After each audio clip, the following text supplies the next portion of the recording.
Shalom, que a paz eterna esteja sobre cada um de nós. No vídeo de hoje vamos estar falando sobre a reconstrução do terceiro templo. Nós sabemos que em 2 Tessalonicenses 2 diz que antes da volta de Jesus, o anticristo vai se sentar no templo de Deus querendo parecer Deus. E em Apocalipse 11, onde fala das duas testemunhas, o anjo diz para João: mede o templo, o altar e os que nele adoram e deixe o átrio de fora. Como o livro do Apocalipse foi escrito por volta do ano 90, 96, onde o templo já havia sido destruído pelo general Tito no ano 70, então dá-se a entender que vai ser reconstruído o terceiro templo. Porém, nós não podemos esquecer que a letra mata e o espírito vivifica. Como assim? Quando Jesus diz para Pedro: Pedro, embanha a tua espada, porque aquele que matar pela espada terá que morrer. Isso se repete em Apocalipse. Jesus diz: todo aquele que matar pela espada terá que morrer. Se você entender isso como literal, aquele que matou alguém com um tiro vai ter que morrer tomando um tiro.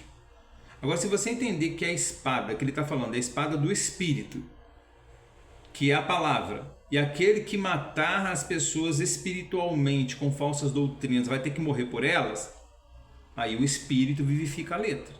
Mesma coisa quando Jesus diz para Pedro: Pedro, vai lá no mar, pesca um peixe, e vai vir a moeda na boca do peixe, e você paga o meu e o seu imposto. Isso é letra. Aconteceu mesmo no mundo físico, mas aponta para o mundo espiritual.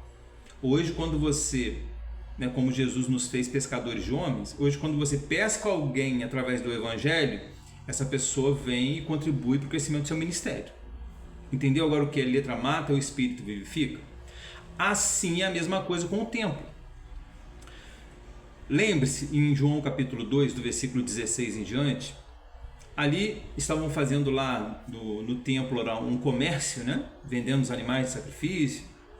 E aí Jesus chega com a azorrague de cordas, começa a derrubar a mesa dos cambistas, soltar os animais. E aí a liderança religiosa diz para Jesus: com que autoridade você faz isso? Aí Jesus responde: derrubem este templo, chamada casa do Pai, derrubem este templo, que em 3 dias eu levanto outro. Aí eles caçoaram de Jesus, dizendo: em 46 anos foi edificado este templo, tu o levantarás em 3 dias. Aí termina o texto. Mas eles não entenderam que Jesus lhes falava do templo do seu corpo. Então, enquanto Jesus estava vivo, lá era a casa do Pai, a casa de oração. Mas Jesus diz: derrubem, que em 3 dias eu levanto outro. Ele falava do templo do seu corpo. Quando Jesus morre, no 3º dia, quando ele ressuscita, surge agora um novo templo, uma nova casa do Pai, que é o corpo de Cristo. E o corpo de Cristo é formado pelos membros do corpo de Cristo, que somos nós. Por isso Paulo vai dizer em Atos 17, 24: o Deus que fez o mundo e tudo que nele há, sendo o Senhor do céu e da terra, não habita em templo feito por mãos de homens, porque Deus hoje habita em nós através do seu Santo Espírito. Entendeu agora? Então, quando em 2 Tessalonicenses 2 diz que o anticristo vai se assentar no templo de Deus querendo parecer Deus, é no coração da humanidade. Esse é o templo de Deus hoje. Não no templo que supostamente seria reconstruído lá em Jerusalém. Isso é impossível, porque no lugar do templo hoje está uma mesquita muçulmana, o Domo da Rocha, é a segunda mesquita mais importante da religião muçulmana, e seria impossível eles deixarem destruir aquilo lá para construir um templo judaico. É impossível. E quando dizem em Apocalipse 11, onde fala ali das duas testemunhas, para medir o templo, o altar e os que nele adoram e deixar o átrio de fora, ali também é letra. É como se estivesse dizendo assim: conta as pessoas, aqueles que prestam a Deus um culto racional, que é o altar, não é isso? E deixa o átrio de fora. Átrio é o que está fora, os que não creem, deixa eles de fora, não precisa contar essas pessoas. É nesse sentido por isso que a letra mata e o espírito vivifica. O problema todo é que hoje existem muitos falsos profetas guiando o povo de Deus. É aquilo que Jesus disse em Mateus 23: eles não entram e não deixam entrar aqueles que querem. Porque um verdadeiro pastor não é seminário teológico, irmãos, que forma. Lá no livro de Jeremias, Deus diz: e dar-vos-ei pastores segundo o meu coração, os quais vos apacentarão com ciência e sabedoria. Então, um verdadeiro pastor é levantado pelo próprio Deus, né? E a função, a missão dele é apacentar o povo de Deus com ciência e sabedoria aonde? Na palavra. Por isso que Jesus vai confirmar isso lá quando o apóstolo Paulo diz em Efésios 4. E ele mesmo, ele quem? Jesus. Deu uns como apóstolos, outros como profetas, outros como evangelistas, outros como pastores. Agora vai dizer para quê?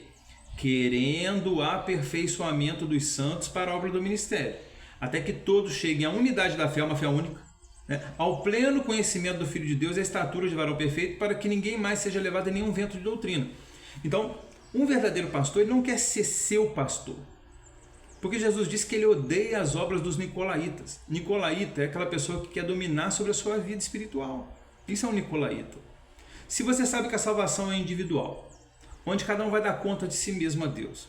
Se você sabe que em 1 Timóteo 2 diz que só há um Deus e um só mediador entre Deus e o homem, é Jesus. O problema é que as pessoas ainda não entenderam quem é Jesus. Jesus é o Verbo, a palavra que se fez carne e habitou entre nós. Ele é o cavaleiro de Apocalipse 19, o nome dele é Palavra de Deus. Então esse mediador é a palavra. E como o Espírito de Deus hoje habita em nós, e é ele quem nos convence do juízo, da justiça e do pecado, ele convence através da palavra, e você tem que ser guiado pelo Espírito Santo, não por homens. Por isso que Jesus disse, o vento sopra onde quer, não se sabe de onde o vento vem, nem para onde o vento vai. Assim é todo aquele que é nascido do Espírito. Porque é o Espírito de Deus que vai te dar direção, vai te convencer, mas ele faz isso através da palavra. Quando a Bíblia diz no livro de Oséias, o meu povo é destruído porque lhe falta conhecimento, é por isso. Porque sem a palavra, o Espírito de Deus não consegue te convencer, não consegue te dar direção. Aí você fica sendo levado para lá e para cá, como a onda do mar. Assista o nosso vídeo, né? Gadareno, os porcos são pessoas. Eu vou colocar aqui no final desse vídeo, tá bom? Você vai entender do que eu estou falando, irmãos. Que tem muitos aí que são verdadeiros porcos espirituais, que comem tudo quanto é porcaria que sai de cima dos púlpitos. Então, a letra mata e o espírito vivifica. Não vai ser reconstruído o terceiro templo. Tem muita gente aí tendo a reconstrução do terceiro templo como termômetro para a volta de Jesus. Vão se estrepar, literalmente, porque isso não vai acontecer. E nós estamos muito próximos ao governo do anticristo. Esse anticristo, irmão, não é uma pessoa que vai negar Cristo, porque Cristo é o verbo, a palavra, é uma pessoa que vai negar a palavra. Por isso que ele vem como cordeiro, mas fala como dragão. Dragão é a antiga serpente, que é o diabo Satanás, é o pai da mentira. E a verdade é Cristo, a palavra verdadeira. Então, como ele vem como um cordeiro, ele vem para resolver o problema da humanidade. Esse problema é provavelmente a Terceira Guerra Mundial, que quando ela se acabar, ele vai tentar estabelecer moeda única, religião única, né? Ele vai querer se assentar no templo de Deus, que é no coração da humanidade, querendo parecer o próprio Deus. É nesse sentido. Então, espero que esse vídeo tenha te ajudado. Não esqueça de dar o seu like, faça algum comentário, se inscreva no nosso canal, se esforce para assistir os outros vídeos e se esforce para ler esse livro aqui, ó, Revelando Mistérios da Bíblia. Vai te ajudar a entender a Bíblia de Gênesis ao Apocalipse. Você vai ser um bem-aventurado, porque você vai entender o livro do Apocalipse. Amém, irmãos? Então, para você adquirir esse livro, a gente pede apenas uma pequena contribuição para o crescimento do nosso ministério. O livro é em e-book, a gente envia ele pelo Zap. Anota aí o telefone. É DDD 24 98837 6471.